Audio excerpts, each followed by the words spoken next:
का क्वेश्चन है, आत्मा क्या होती है? क्या पुनर्जन्म आत्मा का होता है? और वात पित्त कफ, जो कि मेरा मेन टॉपिक है मेंटल हेल्थ के लिए, से पुनर्जन्म का क्या कनेक्शन है? तो अगर आप लोगों के भी दिमाग में आत्मा से रिलेटेड ऐसा कोई क्वेश्चन आता है तो इस वीडियो को जरूर एंड तक देखिएगा। आज आपको वो जानने को मिलेगा जो शायद आपने इससे पहले नहीं जाना होगा और आपके बहुत सारे डाउट्स क्लियर हो जाएंगे। Hello everyone, welcome to this channel. ये जो क्वेश्चन है ये बहुत ही गहरा और दार्शनिक मीन्स फिलोसफिकल टाइप का क्वेश्चन है। और जब हम इसे science, spirituality and Ayurveda, I mean to say विज्ञान, आध्यात्म और आयुर्वेद के पॉइंट ऑफ व्यू से जानने की कोशिश करते हैं तो ये बहुत ही दिलचस्प हो जाता है। बिल्कुल आसान शब्दों में, आई मीन टू से, हम बिल्कुल अगर सिंपल वर्ड्स में बात करते हैं तो पास्ट लाइफ से आत्मा का कोई कनेक्शन नहीं है। मीन्स पुनर्जन्म जो होता है वो आत्मा का नहीं होता है, ये कॉन्शियसनेस का होता है, जो कि एक लगातार फ्लो है, मीन्स जो बहती रहती है। कहने का मतलब है जन्म आत्मा का नहीं, चेतना का होता है, मीन्स कॉन्शियसनेस का होता है। अब इसको समझने के लिए हम तीनों को अलग अलग लेवल पर समझेंगे।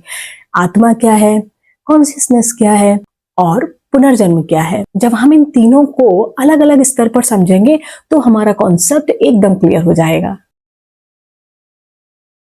अगर हम आध्यात्मिक ग्रंथों और एनर्जी साइंस के अकॉर्डिंग समझने की कोशिश करते हैं तो जो ये आत्मा होती है ये अजन्मा है, मीन्स इटर्नल है।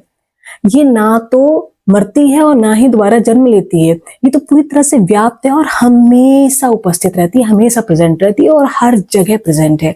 तो फिर हम ये नहीं बोल सकते कि आत्मा ने दोबारा से जन्म लिया। आत्मा जन्म ही नहीं लेती है, आत्मा तो प्रेजेंट रहती है, उपस्थित रहती है। मीन्स कहने का मतलब है कि आत्मा ना तो पैदा होती है और ना ही मरती है। शुद्ध ऊर्जा या फिर आप कह सकते हो प्योर लाइट की तरह है जो हमेशा विद्यमान रहती है। अब हम जब किसी की बात कर रहे हैं जो इटर्नल प्रेजेंट है, एक समान है, उसमें कोई चेंज ही नहीं आ रहा है, हमेशा वर्तमान है, तो फिर उसका पास्ट और फ्यूचर कैसे हो सकता है? जब पास्ट और फ्यूचर ही नहीं है तो फिर पुनर्जन्म कैसे हो सकता है? तो इसका मतलब है आत्मा का पुनर्जन्म नहीं होता है। आत्मा हमेशा विद्यमान रहती है, यानी कि प्रेजेंट रहती है। इसको एग्जाम्पल के लिए हम सूर्य, आई मीन टू से सन के साथ कंपैरिजन कर सकते हैं। देखिए, हमारी अर्थ है वो सूरज का चक्कर काट रही है, पर जो सूरज है वो अर्थ का चक्कर नहीं काट रहा है।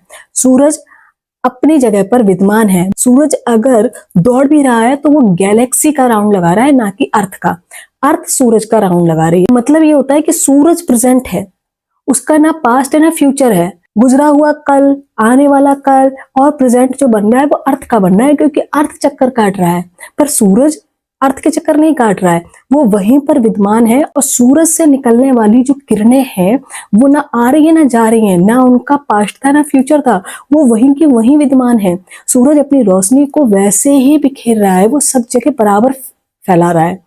बट पृथ्वी जो है वो चक्कर काट रही है, तब वो सूरज की जो रोशनी है, वो जो किरणें हैं वो पृथ्वी को मिल रही हैं। कहीं पे आज पड़ रही हैं तो कहीं पर कल पड़ेंगी, कहीं पर ज्यादा पड़ेंगी तो कहीं पर कम पड़ेंगी। पास्ट, प्रेजेंट, फ्यूचर ये अर्थ का बन रहा है, क्योंकि हम अपनी कॉन्शियसनेस से उसको ऑब्जर्व कर रहे हैं। यानी जब सूरज की किरणें पड़ना बंद हो गई तो वो गुजरा हुआ कल हो गया, और जब कल फिर से सूरज की किरणें अर्थ पर आएंगी तो वो आने वाला कल हो जाएगा। तो दैट्स मीन ये हमारी कॉन्शियसनेस है जो ये हमें बता रही है कि वो गुजरा हुआ कल था और ये आने वाला कल है। पर सच्चाई तो यही है कि सूरज अपनी ही जगह पर उपस्थित है, वो अर्थ के चक्कर नहीं काट रहा है, पर अर्थ घूम रही है। इसी तरीके से आत्मा जो है वो प्रेजेंट है, उपस्थित है, पर जो कॉन्शियसनेस यानी चेतना है वो एक निरंतर प्रवाह में है जो बह रही है। अब पास्ट लाइफ की बात आई है तो पास्ट लाइफ जो है वो सच में देखा जाए तो कॉन्शियसनेस की यात्रा है, ना कि आत्मा की। तो कॉन्शियसनेस क्या है? आज के लिए इतना ही, मिलते हैं अगले वीडियो में। वात पित्त कफ का पास्ट लाइफ से कैसे क्या कनेक्शन होता है और पास्ट लाइफ रिग्रेशन इसमें कैसे मदद करता है, इसे जानने के लिए आगे की वीडियो जरूर देखिएगा। Okay, so take care, God bless you, see in the next video, bye, नमस्ते, thank you, God bless you, thank you.